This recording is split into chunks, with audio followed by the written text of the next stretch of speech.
Dans cette formation VBA Excel, nous proposons de montrer comment il est possible de se connecter aux informations d'une base de données, en l'occurrence proposée au téléchargement depuis le site bombage.fr comme toujours. Cette base de données Access donc propose une table société dans laquelle sont listées des idées de sortie qui sont catégorisées par activité, département et ville. Notez la désignation des champs, toujours préfixés du nom de la table, un underscore, pour ensuite désigner le champ auquel nous devrons accéder justement par son nom. L'objectif ici, pour pouvoir accéder depuis un code VBA Excel à ces informations Access, est de construire, ou plutôt de reconstruire, ces listes déroulantes en cascade, comme nous l'avions fait dans une formation VBA Excel, mais basée sur une source de données placée dans une autre feuille. Nous avions réussi à proposer en effet la liste des départements triés croissants et purgés des doublons. Et du coup, de façon entonnoir, c'est-à-dire des listes déroulantes en cascade, nous proposions les activités qui étaient recensées pour le département sélectionné en amont, si bien que l'utilisateur pouvait réaliser son deuxième choix et obtenir une liste des villes restreinte ne proposant que les communes disponibles à la fois pour le département et l'activité sélectionnée en amont. Et nous constations à l'issue que chacun de ces critères était reporté dans une zone de critères pour pouvoir ensuite les exploiter afin de produire l'extraction dans la zone d'extraction. Et ça, nous le verrons dans un deuxième volet. Nous souhaitons ici, quant à nous, en effet, reproduire ces listes déroulantes en cascade, mais en faisant appel à un code qui se connecte à une base de données Access, car l'objectif ici est de montrer que lorsqu'on utilise les logiciels ce pourquoi ils sont faits, il y a des raisons d'optimiser le code, notamment grâce aux requêtes SQL. Nous partons donc d'un classeur existant, dont la source est elle aussi proposée au téléchargement depuis le site bombage.fr, et bien sûr, au départ, comme vous le constatez, toutes les listes déroulantes sont vides puisqu'il s'agit justement de les remplir en fonction des choix effectués dans les listes parents. Et dans une deuxième formation, nous verrons comment il est possible d'extraire les informations depuis la base de données Access grâce à ces choix recoupés. Je vous propose, sans plus attendre, de basculer dans l'éditeur de code VBA Excel. Pour ce faire, comme vous le savez, nous pouvons passer par le ruban développeur et cliquer sur le bouton Visual Basic ou encore réaliser le raccourci clavier Alt F11. Si bien que nous basculons en effet dans l'éditeur de code VBA, notez la présence sur la gauche de l'explorateur de projet, avec un petit module dans lequel nous allons en profiter pour préparer le terrain en créant deux petites procédures. Mais avant cela, remarque très importante, pour accéder aux données externes, en l'occurrence une base Access ici, vous devez vous assurer par le biais du menu Outils et de la rubrique référence que une référence précise est bien cochée. Nous l'avons fait ici pour vous, Microsoft Office 16.0 Access Database Engine, traduisez le moteur de base de données Access, cette librairie que nous allons instancier pour produire des objets qui vont hériter des propriétés et méthodes permettant de manipuler à distance les données de la base de données que nous allons désigné par un chemin d'accès complet. Le numéro ici dépend de votre version du système d'exploitation. Il peut s'agir de la 14, de la 12 ou encore d'une autre version. Je vous propose dans ce module donc de préparer le terrain en créant deux petites procédures que nous laisserons pour l'instant vides de code et que nous nommons respectivement nettoyer et extraire.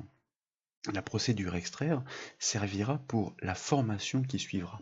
La procédure nettoyer, quant à elle, aura à charge justement de purger les informations potentiellement résiduelles d'une précédente extraction qui se trouverait encore dans cette zone d'extraction pour permettre une nouvelle extraction par les choix cumulés réalisés dans cette liste déroulante en cascade. Nous y reviendrons donc. Comme nous l'avions fait dans la formation VBA Excel pour créer ces listes déroulantes, nous allons sélectionner l'élément This Workbook dans l'explorateur de projet afin d'afficher au centre de la fenêtre sa feuille de code.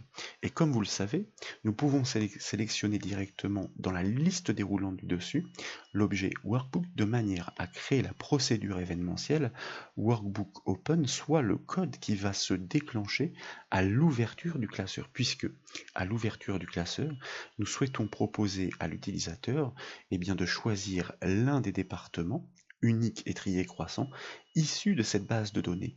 Les deux éléments sont d'ailleurs situés exactement au même emplacement comme vous le constatez. Lorsque vous les téléchargerez, il y a bien le classeur ainsi que la base de données. Il s'agira donc de pouvoir faire référence à cette base par son chemin d'accès complet afin de pouvoir la piloter par les objets de base de données. Je vous propose comme toujours de commencer par la déclaration des variables nécessaires au traitement en commençant par une variable que nous nommons chemin BD, qui porte donc bien son nom comme un string, c'est-à-dire une chaîne de caractères. Son objectif est de stocker, de mémoriser le chemin d'accès complet à la base de données. Puis, nous avons besoin d'objets, de variables objets, pour manipuler les données de la base Access.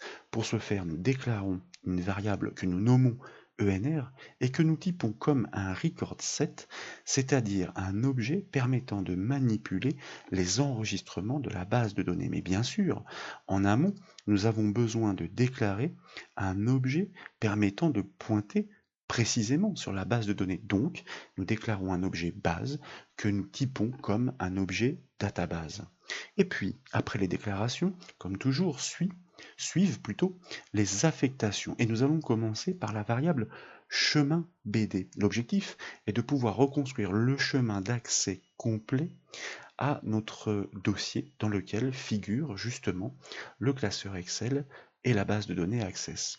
Pour ce faire, nous avons un objet que nous connaissons bien, qui se nomme This Workbook, littéralement, qui désigne ce classeur. Lui est associé une propriété path pour son chemin d'accès, justement, que nous allons concaténer au nom de la base de données, donc du fichier Access. Et pour n'en courir aucun problème, je vais aller m'empresser de prélever son nom, de le copier, de revenir dans le code et de le coller directement à la suite de la concaténation. À validation, constatez comme toujours que l'éditeur VBA a corrigé nos défauts de case puisque l'objet ThisWorkbook que nous avions saisi en minuscule en fait est présent en camel case, comme on dit, en casse chameau, c'est-à-dire avec un T majuscule et un W majuscule, car il y a en réalité deux objets en un.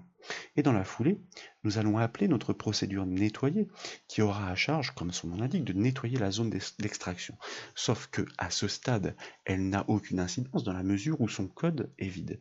Et puis nous allons en profiter pour réaliser un petit test de manière à afficher le chemin complet d'accès à notre base de données pour voir si effectivement notre construction est concluante. Pour exécuter ce code, puisque logiquement il se déclenche à l'ouverture du classeur, nous pourrions cliquer sur le bouton de lecture ou bien enfoncer la touche F5 du clavier et constater effectivement que le chemin complet est restitué avec à l'issue le nom de notre base de données, ce qui signifie que nous sommes vraisemblablement capables de pointer dessus. Nous allons donc en profiter, mais avant cela, il s'agit, par mesure de sécurité, de purger l'environnement.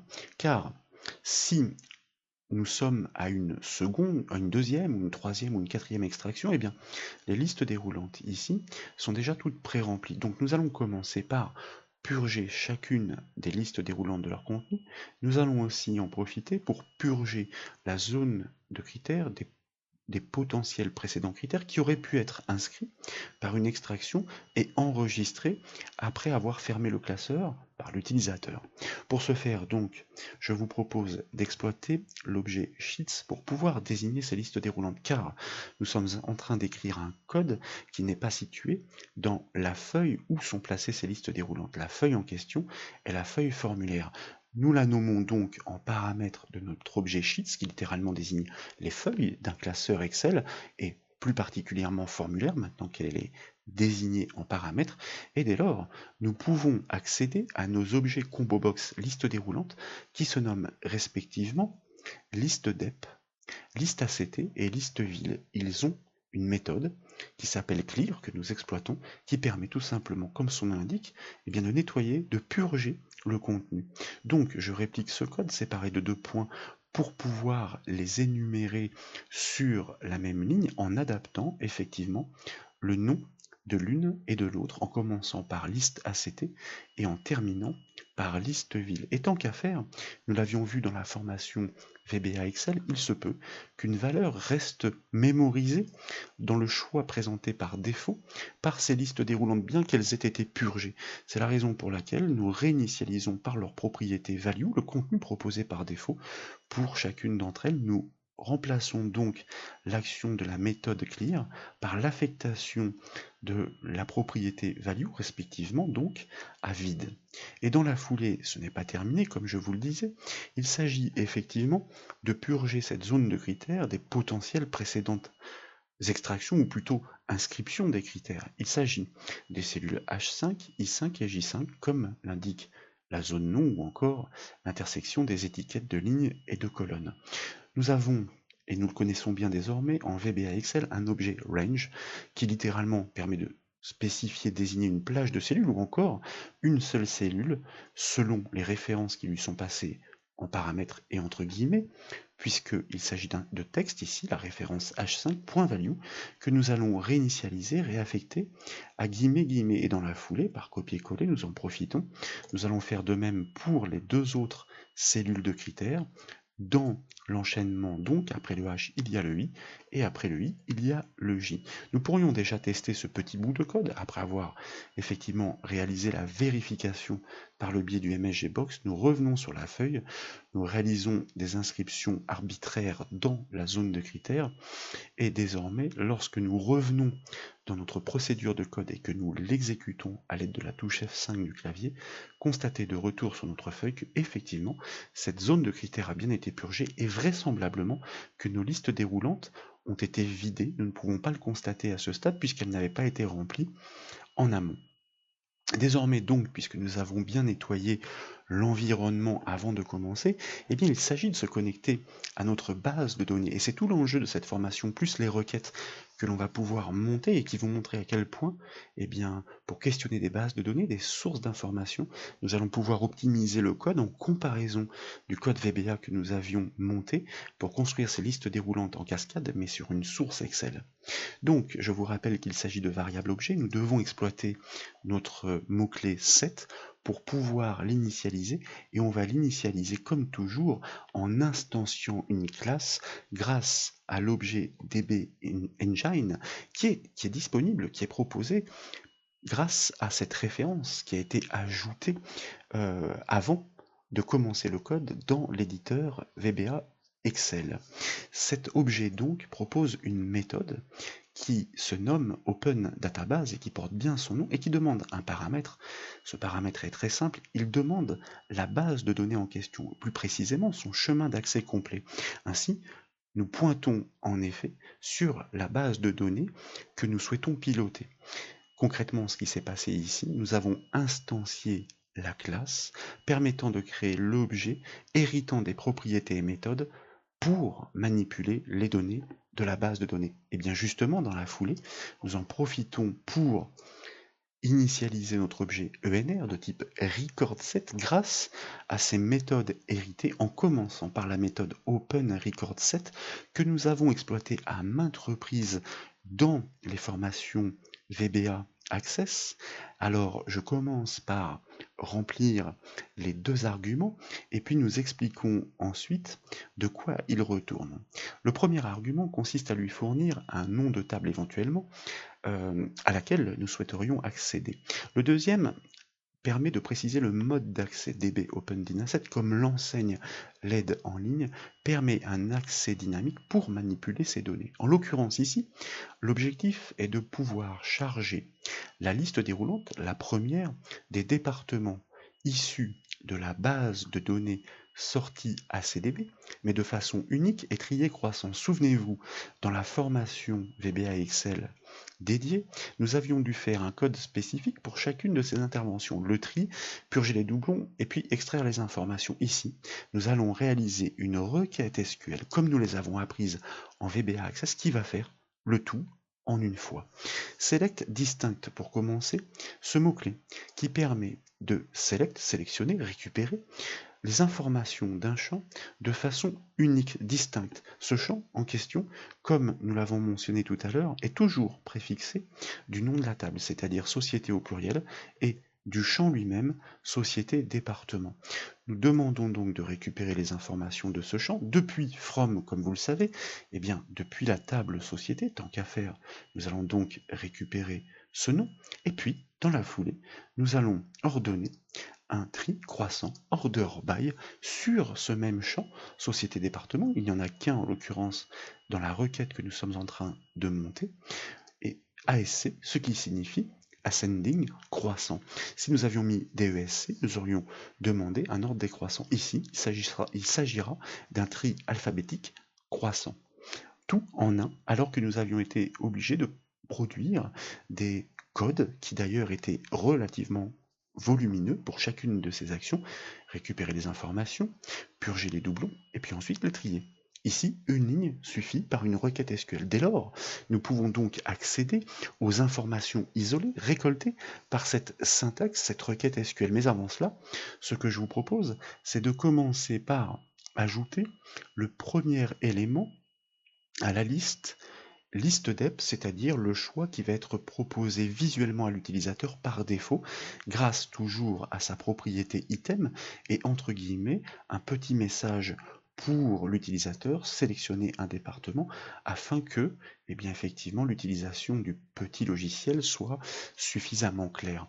Suite à ça, effectivement, l'objectif est d'ajouter tour à tour les autres éléments, c'est-à-dire les départements triés croissants et unis dans cette liste déroulante pour que l'utilisateur fasse son choix. Souvenez-vous, l'objet ENR en VBA Access, l'objet recordSet, propose une méthode moveFirst qui permet de placer le pointeur de lecture sur le premier enregistrement résultant de la requête SQL. Ce que nous faisons donc, et dans la foulée, nous souhaitons les parcourir tous. Donc, nous initialisons une boucle do loop avec une instruction un peu particulière en queue de boucle grâce toujours à notre objet recordSet et cette fois-ci à sa propriété EOF que nous affectons à true, EOF littéralement qui signifie end of file, la fin du fichier, en réalité ici, jusqu'au dernier enregistrement.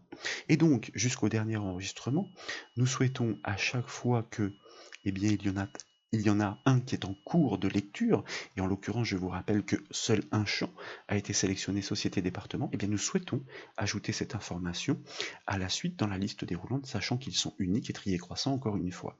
Et pour ce faire, toujours grâce à notre objet recordSet, il y a cette fois-ci la propriété fields que nous avons exploité là encore à maintes reprises, qui permet, fields pour champ, donc de désigner le champ duquel nous souhaitons récupérer l'information par son nom passé en paramètre propriété dérivée value pour accéder à son contenu. N'oublions pas, pour progresser dans la boucle, eh bien, à chaque fois que l'opération est un succès, de placer le pointeur de lecture grâce à la méthode moveNext de notre objet recordSet sur l'enregistrement suivant afin de passer en revue tous les enregistrements jusqu'au dernier. Et puis, n'oublions pas, avant de tester le code, car là pour l'instant c'est trop tôt, que toute connexion ouverte doit être fermée. C'est la raison pour laquelle nous exploitons la méthode close de nos objets ENR et base afin de fermer ces connexions ouvertes. Et tant qu'à faire, pour coder proprement, nous allons même déclencher ce que l'on appelle le garbage collector en réinitialisant, réaffectant nos objets de bases de données à nothing grâce au mot-clé nothing pour pouvoir les vider de la mémoire. Et ainsi, nous libérerons au maximum les ressources puisque vraisemblablement, nous avons fini notre accès, en tout cas le premier, à notre base de données pour réceptionner tous les départements de façon unique. Suite à ça, eh bien, nous allons en profiter, comme nous l'avions fait d'ailleurs dans la formation VBA Excel, pour sélectionner le premier élément de cette liste qui se nomme liste dep grâce à sa propriété, je vous le rappelle, liste index que nous allons affecter à 0. Ainsi, l'élément qui sera proposé par défaut à l'arrivée sur la feuille sera ce texte que nous avons inscrit tout en haut de la liste, sélectionner un département. Et puis par mesure de sécurité, si d'aventure l'utilisateur ajoutait de nouvelles feuilles à ce classeur, n'oublions pas, avant de sélectionner, de rendre active la feuille formulaire de manière à ce que, au démarrage, l'utilisateur ait bien le visuel sur cette petite application des listes déroulantes en cascade avec zone d'extraction. Qu'en est-il si nous enfonçons la touche F5 du clavier pour exécuter le code? Vraisemblablement, il ne s'est rien produit. En réalité, c'est peut-être aller très vite. Si nous revenons sur notre feuille Excel, constatez que la différence est majeure par rapport au VBA Excel qui a attaqué une source de données depuis une feuille Excel.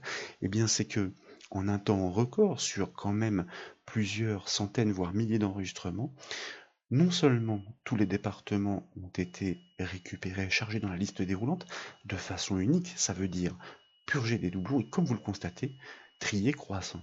Donc la puissance des accès aux données par les objets de base de données alliés à ces fameuses requêtes SQL. Donc nous commençons déjà à voir effectivement l'intérêt qu'il y a d'exploiter des données dans des bases de données et non dans Excel, qui est un fabuleux tableur pour des présentations de tableaux de bord et un fabuleux calculateur, mais qui n'est pas un gestionnaire de base de données. C'est ce que propose justement de présenter cette formation. Avant de poursuivre, je vous propose de revenir sur notre procédure nettoyée que nous avions préparée dans notre module 1. Elle a pour objectif, à l'ouverture du classeur, eh bien de purger les potentielles informations résiduelles que nous allons d'ailleurs simuler en inscrivant quelques textes dans nos cellules, si d'aventure, et bien suite à une extraction, l'utilisateur avait fermé le classeur en l'enregistrant. Il y a effectivement des informations, désormais, dans notre feuille qui sont destinées à être purgées. Et pour ce faire, puisque nous devons parcourir des lignes et des colonnes à la recherche des informations non vides, à partir de la ligne 9 et pour la colonne B jusqu'à la colonne F, donc de la 2 jusqu'à la 6 si nous exploitons un objet cells, eh bien tant qu'une information non vide est trouvée, elle doit être supprimée. C'est la raison pour laquelle je vous propose de commencer par déclarer comme toujours les variables nécessaires au traitement. En l'occurrence ici, il y en a deux. C'est une procédure très simple. Nous déclarons des variables judicieusement nommées, lignes et colonnes comme des integers, c'est-à-dire des entiers, qui vont permettre de parcourir eh bien, les lignes et les colonnes. Nous affectons, initialisons notre variable ligne sur l'indice 9, puisque, comme je vous le disais, notre zone d'extraction débute en effet à partir de la ligne 9. De fait, nous pouvons initialiser notre boucle while qui va effectuer un traitement tant que le critère que nous lui passons entre parenthèses est vérifié. Ce critère consiste à vérifier justement si la cellule pour la ligne en cours, en partant de la ligne 9, objet cells, indice de ligne, indice de colonne, en commençant par la colonne 2, eh bien, n'est pas vide, est différente de guillemets guillemets, grâce à sa propriété value, donc différente de guillemets guillemets. Si elle n'est pas vide, c'est qu'il reste bien des informations résiduelles qu'il faut purger. N'oublions pas de borner notre boucle while grâce au mot-clé wend, et à l'intérieur, nous devons passer en revue, si le critère est vrai, les colonnes, comme je vous le disais, B à F, 2 à 6, pour purger eh bien, chacune des cellules. Et pour cela, nous pourrions exploiter par exemple une boucle for en faisant varier justement cet indice de colonne à chaque passage dans la boucle while de 2 à 6, c'est-à-dire pour chaque nouvelle ligne, nous passons en revue chacune des colonnes de 2 à 6. For colonne, j'ai oublié le égal, je m'empresse. For colonne égale 2, ça veut dire démarrant de 2 et allant jusqu'à 6. N'oublions pas de borner notre boucle for grâce au mot-clé next suivi de nom de la variable qui est utilisée pour justement boucler. Et ici, l'objectif donc pour chacune des colonnes pour la ligne en cours détectée comme ligne non vide, eh bien grâce à l'objet cells, nous allons réaffecter son contenu et à sa propriété value à vide égale guillemets guillemets. La boucle for s'incrémente naturellement. En revanche, en ce qui concerne la boucle while, qui teste un critère et qui va s'exécuter tant que le critère est vrai, eh bien, doit s'incrémenter manuellement. Ça veut dire que avant de borner, nous allons incrémenter notre variable ligne. Si la ligne 9 n'est pas vide, eh bien, après avoir supprimé toutes les informations sur la largeur, nous l'incrémentons, elle devient 10. Elle n'est toujours pas vide, nous supprimons les informations sur la largeur, etc., etc. Puisque notre procédure au démarrage appelle effectivement cette procédure nettoyée. Qu'en est-il si nous revenons entre les bornes de notre workbook open pour l'exécuter? Je vous rappelle qu'il y a des informations dans le tableau résiduel. Nous enclenchons la touche F5 de notre clavier. De retour sur notre feuille, vous constatez effectivement que toutes les informations ont été purgées, là encore de façon transparente et à la vitesse de la lumière, enfin du processeur, nous allons dire, et vous remarquez que nos départements sont toujours présents dans notre liste déroulante. En réalité, ils ont effectivement été rechargés, retriés et repurgés des doublons. Il s'agit désormais de pouvoir charger les deux autres listes déroulantes en cascade, je vous rappelle, reliées entre elles, au choix du département effectué par l'utilisateur dans la première liste déroulante. Ça veut dire que nous allons accéder aux données de la base sortie. En effectuant une requête SQL particulière, elle va posséder une clause where pour justement faire la correspondance sur le département. Pour associer un événement à un objet, à un contrôle ActiveX comme un combo box, dans le ruban développeur, vous devez d'abord cliquer sur le bouton mode création afin de pouvoir accéder à cette liste déroulante en création. Et dès lors, nous n'avons plus qu'à double-cliquer dessus, comme dans un éditeur Visual Studio, pour générer la procédure événementielle qui lui est associée. En l'occurrence, ici, liste dep change, traduisez eh bien, le code qui va se déclencher lorsqu'un changement de valeur est détecté dans cette liste déroulante. La première chose que nous allons faire, c'est une gestion d'erreurs, on va dire un peu barbare. On error resume next, ça veut dire que si une erreur était interceptée, nous choisissons de l'ignorer. C'est ce genre de contexte qui pourrait se produire au démarrage, car lorsque la liste déroulante des départements va se charger, toutes les autres listes déroulantes vont se réactiver et VBA va interpréter cela comme un changement de valeur et va chercher à déclencher ce code alors qu'il n'y aura aucune donnée à traiter. C'est la raison pour laquelle eh bien, nous plaçons ce petit garde-fou.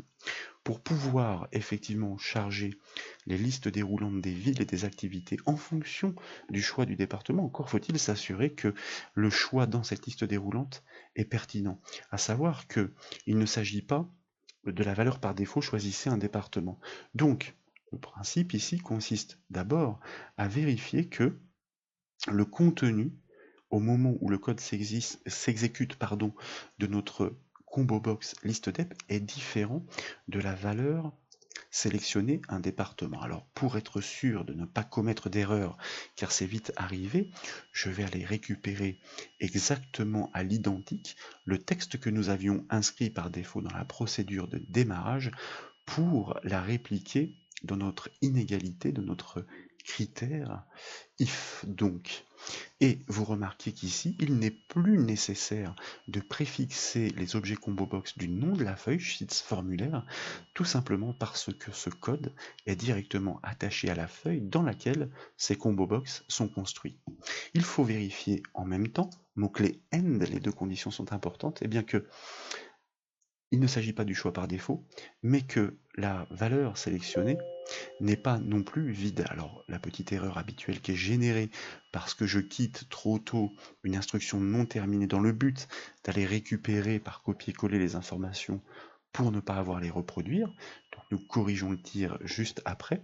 Et dans ces conditions, si nous avons vérifié ce test, et bien concrètement cela signifie que l'utilisateur a effectivement choisi un département. Auquel cas donc, comme tout à l'heure, nous allons de nouveau déclarer les mêmes variables, et vous voyez comme je suis un peu feignant, eh bien, je vais en profiter pour récupérer les déclarations et récupérer aussi l'affectation de notre variable chemin. Alors là, je me trompe d'endroit, voilà, on est bien revenu au bon endroit. Et comme je vous le disais donc, puisque nous avons vérifié effectivement que le choix du département était le bon, nous pouvons redéclarer notre variable chemin que nous réaffectons dans la foulée sur le chemin d'accès complet à la base de données sur laquelle il nous faut de nouveau accéder.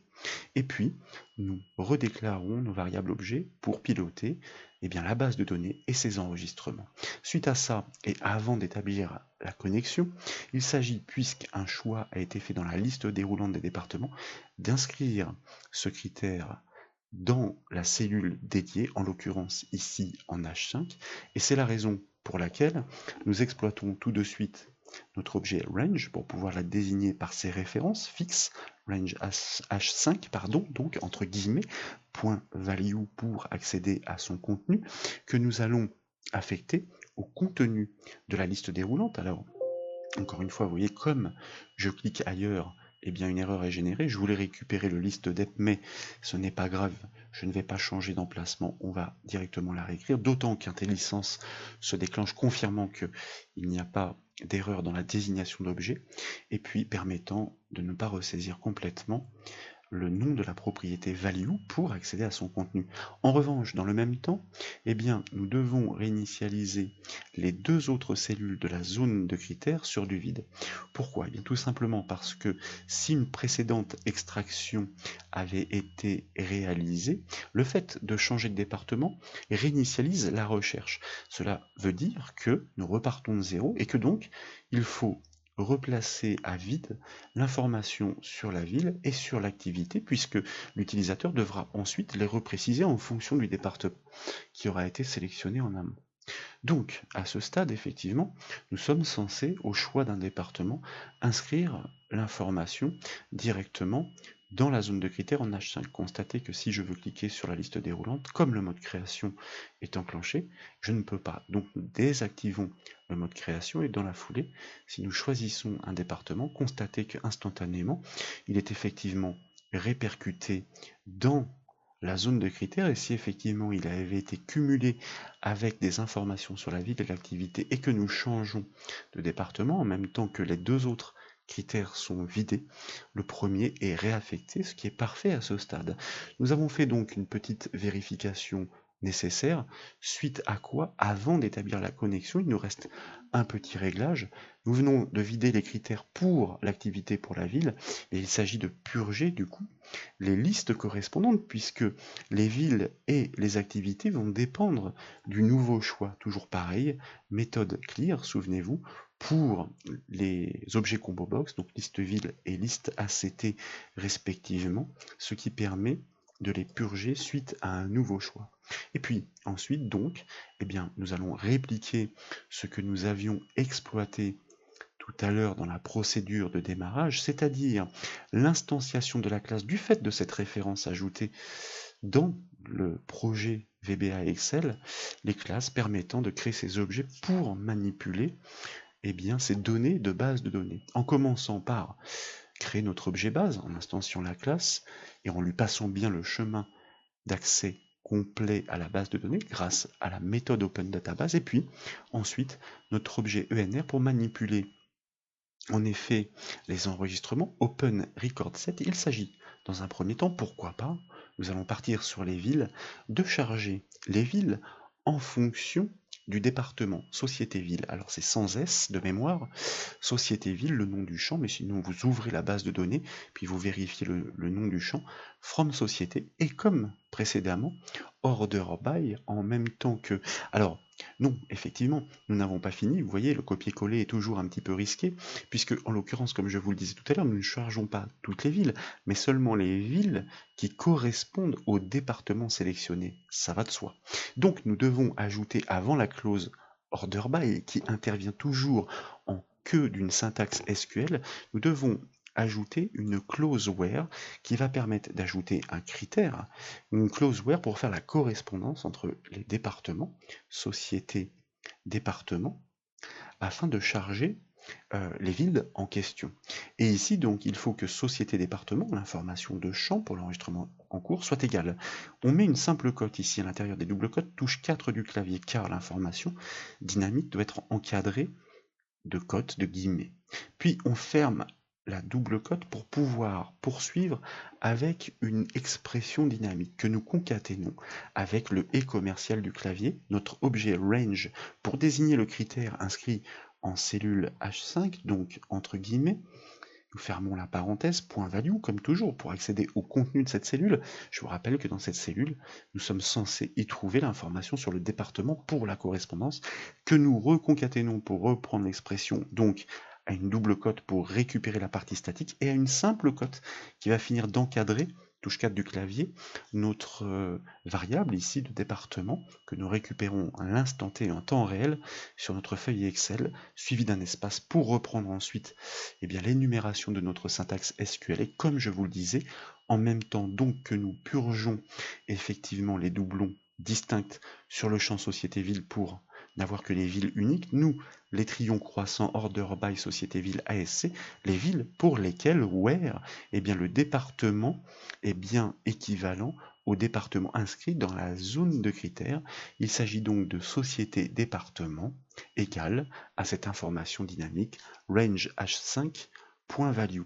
Suite à ça, donc, il convient en effet de parcourir l'ensemble des enregistrements pour charger la liste déroulante des villes comme nous l'avions fait précédemment pour les départements. Et comme nous l'avions fait précédemment, nous allons commencer par ajouter l'information par défaut dans cette liste déroulante liste ville grâce à sa propriété add item et entre guillemets l'information par défaut, histoire d'ergonomie et de clarté, sélectionner une ville par exemple.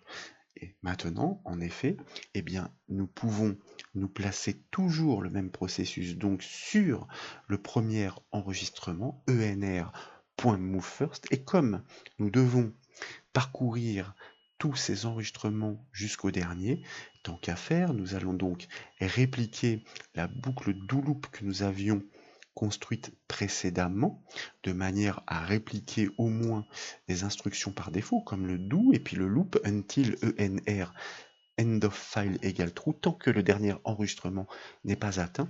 Nous devons charger dans la liste déroulante non plus des départements mais des villes cette fois-ci, l'information de champ enr.fields qui n'est plus société département puisque le seul champ qui est isolé sélectionné par notre requête SQL ici, c'est le champ société ville en l'occurrence .value comme toujours pour accéder à son contenu enr.moveNext pour ne pas oublier de déplacer le pointeur de lecture sur l'enregistrement suivant en vue d'une boucle de traitement. Nous sommes toujours dans l'instruction if puisque je vous rappelle que nous avons vérifié que la sélection du département était bien correcte.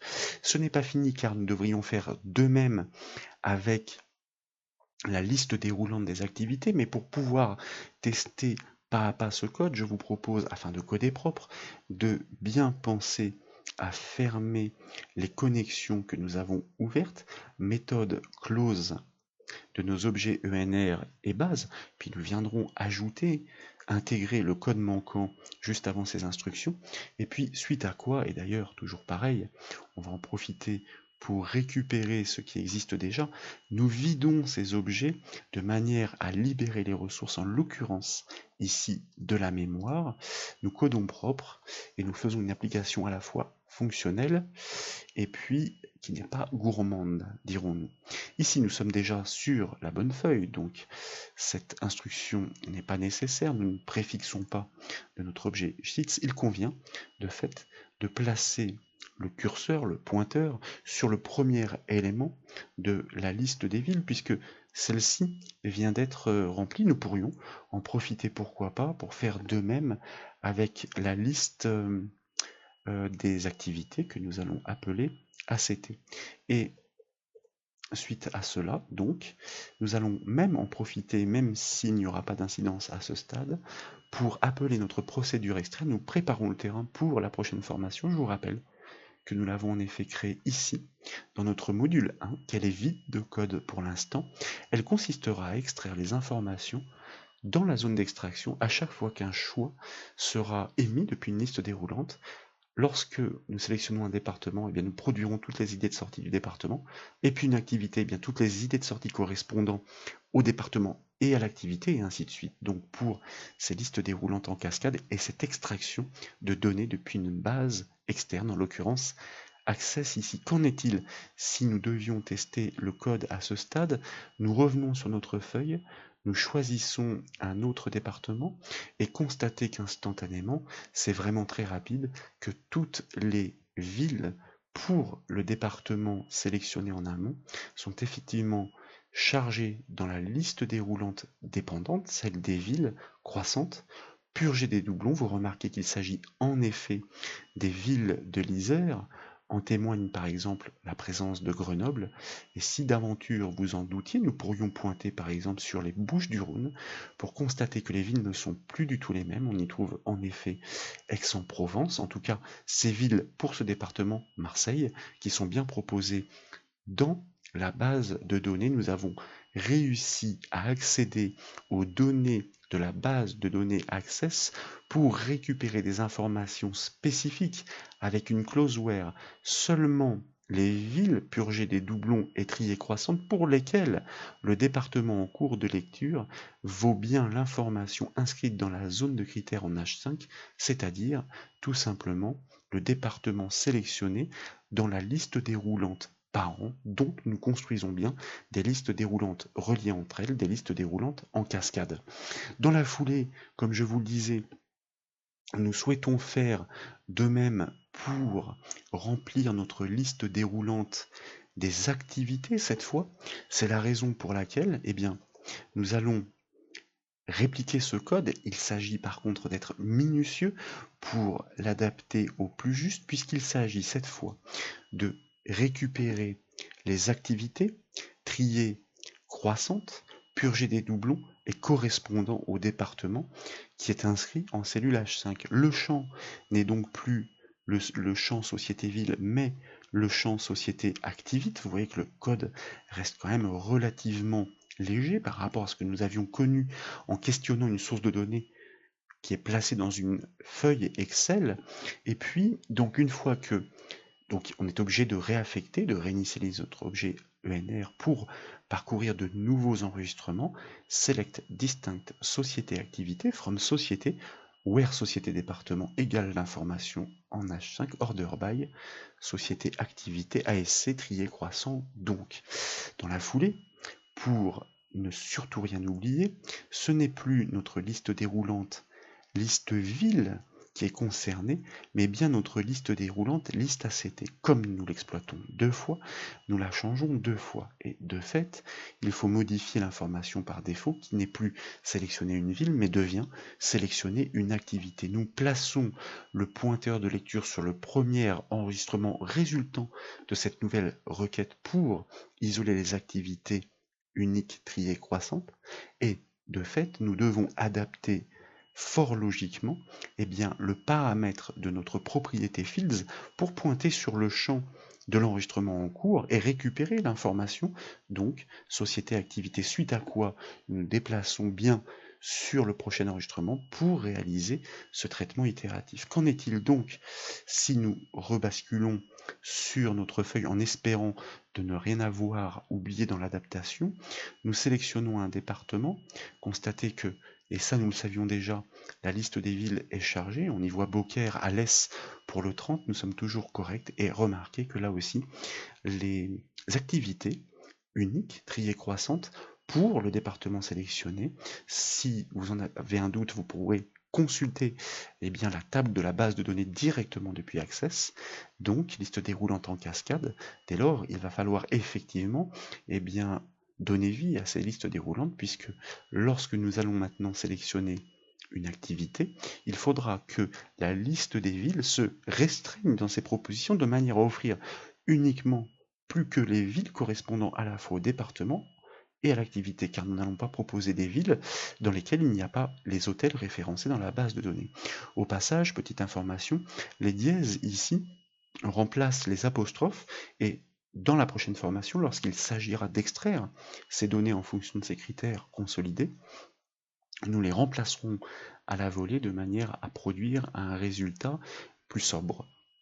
Il convient, comme je vous le disais désormais, en effet, de pouvoir créer le code qui va nous permettre au choix d'une activité de remplir de façon plus restreinte la liste déroulante des villes. Comme tout à l'heure, dans le ruban développeur, nous recliquons sur notre bouton mode création, nous double-cliquons de nouveau sur la liste déroulante, mais cette fois-ci la deuxième, pour générer à la volée sa procédure événementielle, list ACT change, donc le code qui s'exécutera au changement de valeur détecté dans cette liste déroulante. Et même garde-fou que précédemment, et pour les mêmes raisons, on error resume next, de manière à les ignorer et de ne pas obtenir de plantage intempestif. L'objectif ici, avant de produire une quelconque exécution, est de réaliser un test semblable pour vérifier la validité de la sélection de l'utilisateur, mais cette fois-ci depuis la liste déroulante qui se nomme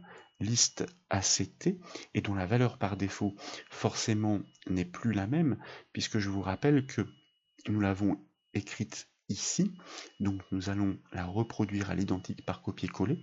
S'il ne s'agit pas de la valeur par défaut, et d'ailleurs que le choix n'est pas vide non plus, critère recoupé par le mot-clé end, à ce moment-là, nous pouvons effectivement initier le traitement et son exécution. Et comme toujours, nous devons commencer par, puisque nous coupons proprement les connexions à chaque fois qu'une procédure est terminée, car rien ne dit qu'une fois qu'un utilisateur a sélectionné un département, que les résultats ne lui suffisent pas. Si les résultats lui suffisent, il n'y a pas de raison qu'il fasse d'autres choix, donc il faut bien fermer les connexions et ne pas les laisser ouvertes entre-temps. Donc à chaque fois, nous devons les réinitialiser. C'est la raison pour laquelle je vous propose de récupérer des informations que nous avions déjà produites dans la procédure précédente, toujours pareil.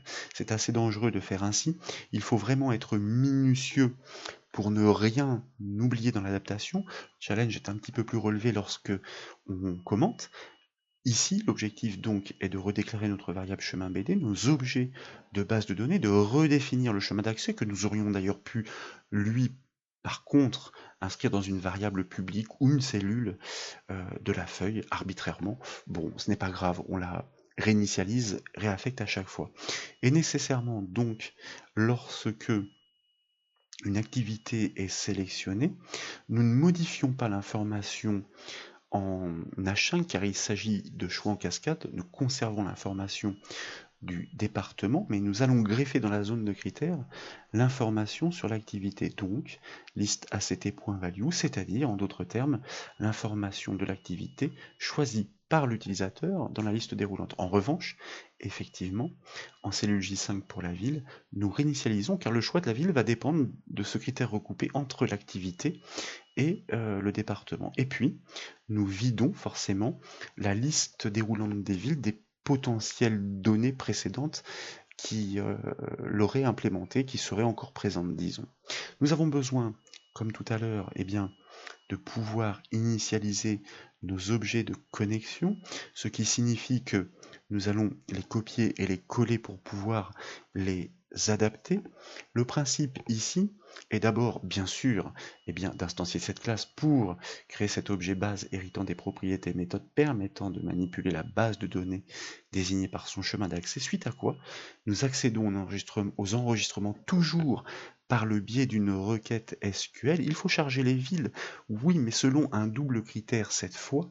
Donc, il faut vérifier en même temps, certes que le département est bien égal à l'information en H5, mais dans le même temps que l'activité qui est reconnue par le nom de champ mot-clé end pour recouper les critères société, activité, donc pour le nom de champ comme je vous le disais, est bien égal à l'information cette fois-ci inscrite en I5. Je vous rappelle égal, d'abord une simple cote avec la touche 4 du clavier, une double cote pour briser la syntaxe statique afin de pouvoir la concaténer touche 1 du clavier avec l'information dynamique contenue dans la cellule I5 à laquelle nous accédons grâce à l'objet range, nous désignons ces références entre parenthèses et entre guillemets, nous accédons à son contenu par sa propriété value et nous reconcaténons avec pour reprendre la syntaxe statique, la double cote, la simple cote à ne pas oublier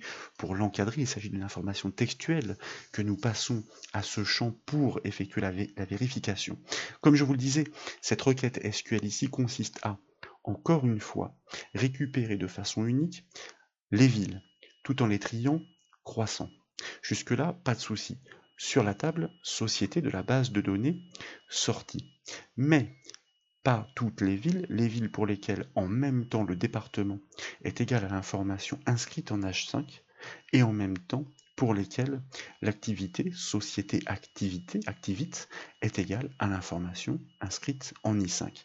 Suite à cela, eh bien, notre requête SQL devrait être correcte. C'est la raison pour laquelle, comme toujours, nous devons accéder à ces enregistrements isolés et boucler dessus.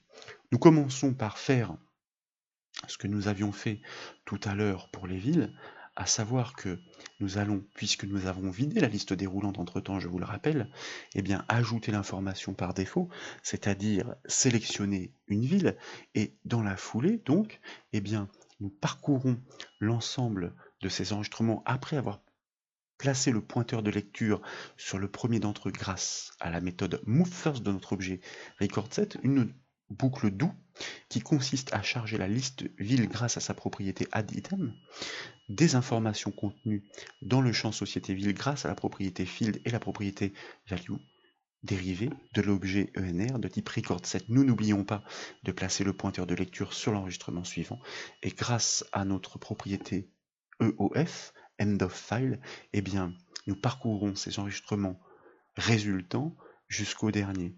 Et puis, bien sûr, comme toujours, nous n'oublions pas de fermer les connexions. Donc vous voyez que finalement, c'est beaucoup de code identique que nous reproduisons, fort logiquement, mais qu'il faut adapter. Nous fermons les connexions, méthode close, nous éliminons, supprimons ces objets de la mémoire de l'ordinateur, et puis nous allons replacer le pointeur de notre liste déroulante des villes sur le premier des choix qu'elle propose, c'est-à-dire le choix par défaut, suite à quoi nous appelons la procédure extraire, qui se chargera, comme je vous le disais, et bien dans ce cas précis, d'extraire les informations de la base de données Access correspondant au département et à l'activité choisie, dont critères recoupés. Dans une prochaine formation, nous allons compiler le projet à ce stade pour nous assurer que tout va bien. Nous revenons dans notre feuille, nous désactivons le mode création en recliquant sur ce bouton bascule du ruban développeur. Nous sélectionnons un nouveau département, comme par exemple le Var. Constatez que, eh bien, il y a en effet les activités pour ce département du Var, ainsi que les villes. On y voit bien sûr Bandol, Brignoles, Draguignan, Hyères-les-Palmiers, la Croix-Valmer, etc., etc. Donc vous voyez qu'elles y sont toutes, jusqu'à, je présume, Toulon, en effet, qu'on finit par trouver ici, une liste qui est finalement assez fournie. Qu'en est-il si nous choisissons une activité un peu particulière comme parc animalier, constatez déjà que le critère vient bien se cumuler dans la zone de critères, et fort logiquement, et donc pour preuve que notre application de liste en cascade fonctionne à merveille, dans la liste des villes pour le Var, il n'y en reste plus qu'une, puisque vraisemblablement dans cette base de données, seul un parc animalier est référencé pour l'instant dans ce département, en l'occurrence, ici, Fréjus. Les listes déroulantes fonctionnent donc parfaitement en cascade. Il convient, eh bien, pour parfaire l'application, qu'au choix d'une ville, cette information soit inscrite au même titre dans la zone de critères pour que, à l'avenir, nous puissions les exploiter afin de consolider la requête SQL et extraire les données toujours issues de cette source externe. Donc vous voyez le grand intérêt que procure cet accès aux bases de données Access par les objets justement pour piloter les bases de données, un code on ne peut plus simple. Donc, et puis extrêmement efficace, rapide, non gourmand en ressources, comme c'était le cas en VBA Excel. Donc, nous revenons sur la feuille, nous réactivons notre mode création, nous double-cliquons sur la dernière liste déroulante pour générer la procédure qui déclenchera à la volée, en effet, le code permettant de réaliser le traitement au changement de ville détecté dans la liste déroulante.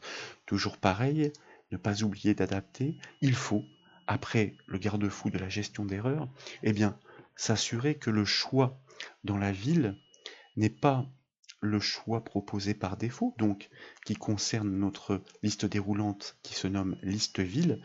Et pour ne pas risquer d'impair, nous allons recopier précisément l'information que nous avions imposée comme valeur par défaut. Donc sélectionner une ville, il ne faut pas dans le même temps d'ailleurs que cette liste déroulante soit vide. D'ailleurs, je suis en train de me demander si je l'avais bien adapté dans les autres procédures. Pour le liste dep, tout va bien. Vous voyez, j'ai bien fait, il me semblait bien. Comme quoi les erreurs sont vite arrivées. Nous avions répliqué ici le liste dep. Alors, ça ne nuit absolument pas au fonctionnement, mais ici, au changement d'activité, effectivement, c'est bien la liste ACT qui est concernée pour sélectionner une activité, mais aussi pour le choix non vide. Et donc, une petite omission, vous voyez, toujours être rigoureux quand on fait des copier-coller. Bon, là on va dire que cette erreur d'étourderie est intervenue du fait que nous commentions le code à la volée et en même temps. Donc le principe ici, eh bien, il n'y a plus d'accès aux bases de données à réaliser puisque ils ont tous été faits en amont. On a déjà le département, on a déjà les activités. Eh bien, il faut juste préciser la ville si d'aventure on veut la préciser pour isoler les idées de sortie qui nous intéressent pour les extractions à venir. Et donc, le principe ici, il n'y a plus d'initialisation ou de réinitialisation à faire, dans la mesure où les choix en amont doivent persister. En revanche, pour la zone de critères en cellule J5 que nous désignons grâce à la propriété value de l'objet range, eh bien nous devons inscrire le dernier choix formulé par l'utilisateur grâce à cette dernière liste déroulante, à savoir liste ville.value. Qu'en est-il si nous réalisons un dernier essai? Eh bien, nous désactivons le mode création comme toujours dans un premier temps.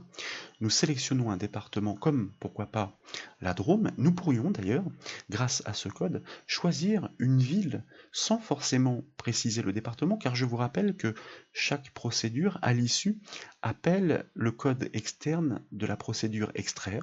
Ça veut dire que si par exemple ici, pour la Drôme, nous choisissons le chef-lieu, Valence, il vient bien s'inscrire dans la zone de critères, et nous aurons donc à faire en sorte dans la prochaine formation que la clause where de la requête prenne en considération le département recoupé à la ville pour produire ici les idées de sortie qui coïncident avec ces deux critères recoupés. Ce que j'ai oublié ici, c'est que comme je vous le disais, pour que nous puissions effectivement produire ces résultats à l'avenir, même si son code est vide pour l'instant, c'est d'appeler dans la foulée, comme nous l'avions fait pour le changement de département et le changement d'activité, appeler la procédure extraire qui bientôt sera implémentée en code. Nous pourrions, de la même façon, choisir en amont effectivement une activité, comme par exemple discothèque, ce qui a pour effet de réinitialiser le critère de la ville et de remplir celui de l'activité qui était vide pour proposer plus que les villes, vous voyez qu'elles sont quand même beaucoup moins nombreuses,